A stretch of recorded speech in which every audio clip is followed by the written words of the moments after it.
सोमवार व्रत कथा। एक साहूकार बहुत अमीर था। उसके पास धन की कोई कमी नहीं थी। साहूकार के पास सभी सुख और ऐश्वर्य के साधन थे, किंतु उसको एक ही दुख था कि उसके कोई औलाद नहीं थी। दिन रात वह इसी चिंता में लगा रहता और वह पुत्र पाने के लिए हर सोमवार को भगवान चंद्रदेव व शिव जी की पूजा करता।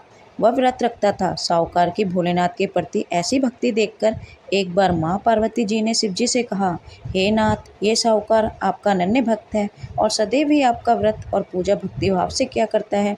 आप कृपा करके इसकी मनोकामना को पूरा कर दें। पार्वती जी के ऐसे वचन सुनकर भोलेनाथ ने माँ गौरी से कहा, हे पार्वती, यह संसार एक कर्म क्षेत्र है।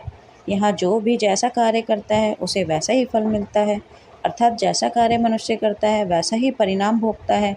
किंतु माता पार्वती आग्रहपूर्वक बोली, हे महादेव, यह आपका अनन्य भक्त है। यदि इसको कोई भी दुख है तो आपको उसे अवश्य दूर करना चाहिए।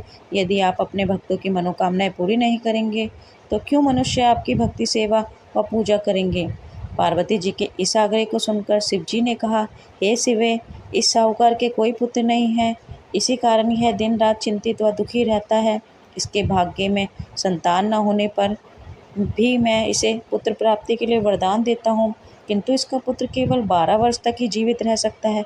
इसके बाद वह मर जाएगा। इससे अधिक मैं इस साहूकार के लिए कुछ नहीं कर सकता। यह सब बातें सुनकर ना कोई खुशी हुई और ना कोई दुख हुआ। वह पूर्वत शिव की पूजा का व्रत करता रहा।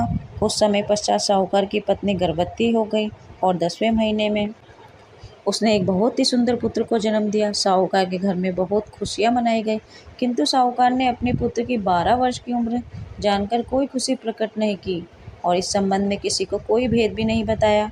वह बालक धीरे धीरे बड़ा होने लगा। जब वह बालक 11 साल का हो गया तो बालक की माता ने साहूकार से उसके विवाह के लिए कहा, किंतु साहूकार ने कहा कि मैं इसे काशी जी पढ़ने भेजूंगा। साहूकार ने अपने साले को बुलाकर कहा कि तुम इस बालक को काशी पढ़ने ले जाओ और इसे विधिवत शिक्षा ग्रहण कराओ। साहूकार ने उसको बहुत सा धन देकर कहा कि रास्ते में यहाँ कहीं भी ठहरो, वहाँ यज्ञ और ब्राह्मणों को भोजन कराते जाना। इस प्रकार वह दोनों मामा भांजे रास्ते में यज्ञ करते, दान देते और ब्राह्मणों को भोजन कराते जा रहे थे। रास्ते में एक शहर पड़ा। उस शहर में राजा की कन्या का विवाह था। एक अन्य राजा का लड़का बारात लेकर आया था, लेकिन वह एक आंख से काना था। लड़के के पिता को इस बात की चिंता थी कि वर को देखकर कन्या के माता पिता विवाह में किसी प्रकार की अड़चन न डालें। इसी कारण जब उन्होंने साहूकार के अति सुंदर बेटे को देखा तो उसके मन में विचार आया कि क्यों न इस लड़के से विवाह का कार्य पूर्ण करा लिया जाए।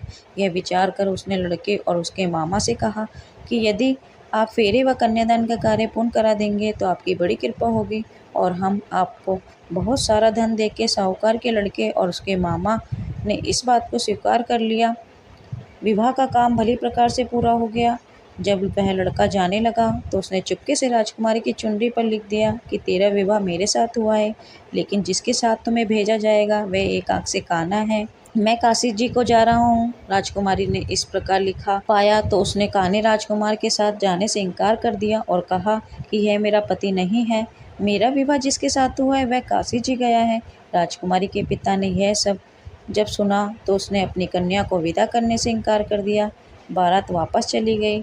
उधर साहूकार का लड़का और उसका मामा काशी जी पहुँचे, जहाँ लड़के ने पढ़ना शुरू किया तथा अपना अतिरिक्त समय मामा भांजे यज्ञ दान आदि में व्यतीत करने लगे। इस प्रकार कई महीने बीत गए। जब लड़का 12 साल का हुआ तो उस दिन लड़के के मामा ने यज्ञ का आयोजन कर रखा था।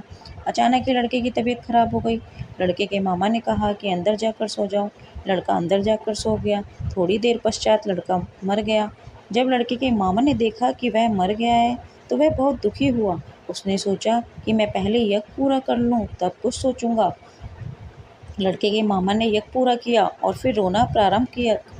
वह जोर जोर से रो रहा था। संयोगवश शिव जी और पार्वती उधर से जा रहे थे। पार्वती जी ने भगवान भोलेनाथ से कहा, हे नाथ, कोई दुखी व्यक्ति रो रहा है, उसके कष्टों को दूर कर दो।